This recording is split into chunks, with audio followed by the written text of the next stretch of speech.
LeBron James is in the news, but it's different this time. It's Bronny James has been moved from the 2024 mock draft in the NBA to the 2025. And even in that mock draft, he's 39th overall. And LeBron kind of came to his defense and said, look, let my kid play college ball. Let him figure that out. And for anybody in college, just keep your head down and do the work.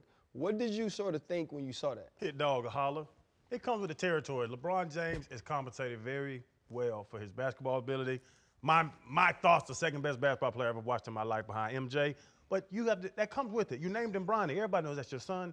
So the hit dog or holler because he said my son doesn't care. Nobody's worried about that. So why are you speaking on it, LeBron? You showing that you do care what they're saying on those TV shows. Yeah, he cares, as he should. He's a parent. I mean, he's obviously one of the greatest basketball players to ever play, but he's a dad first. We've seen time and time again how LeBron responds to adversity in his career, but his family. He's done an amazing job of protecting his kid, protecting his wife, his relationship. In spite of all the other stuff they say about him, I think he's handled this perfectly. And to be fair, Bronny missed 8 games. He had heart surgery. A lot of stuff has happened, and I think those mock drafts are irrelevant. They're there for entertainment purposes and all that jazz, but this kid has to just continue to work his ass off regardless of what they say about him, and when it's time, it's time. To me, it's not about Bronny James, it's about LeBron James. It's about LeBron James, who once tweeted, my son is better than a lot of these guys I watch on League Pass.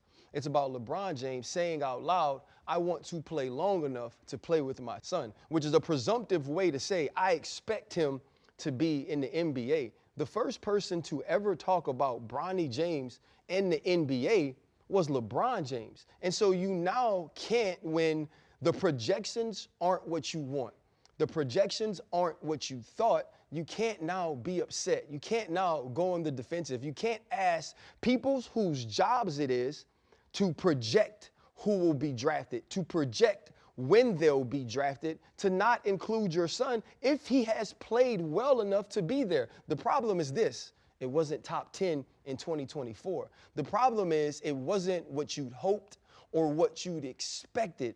And because of that, you now feel some way where you've gotten defensive. And I do love LeBron James, the father. I do love LeBron James, the family man. But there's also a reason that a kid that's averaging 5 points a game gets highlights on SportsCenter because he has an alley-oop layup.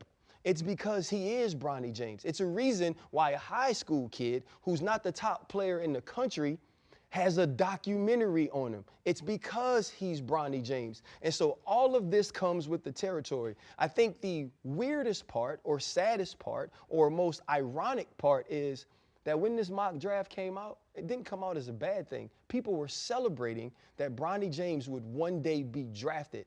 It's just that it's not the King James sort of hype, and I believe that that has affected LeBron.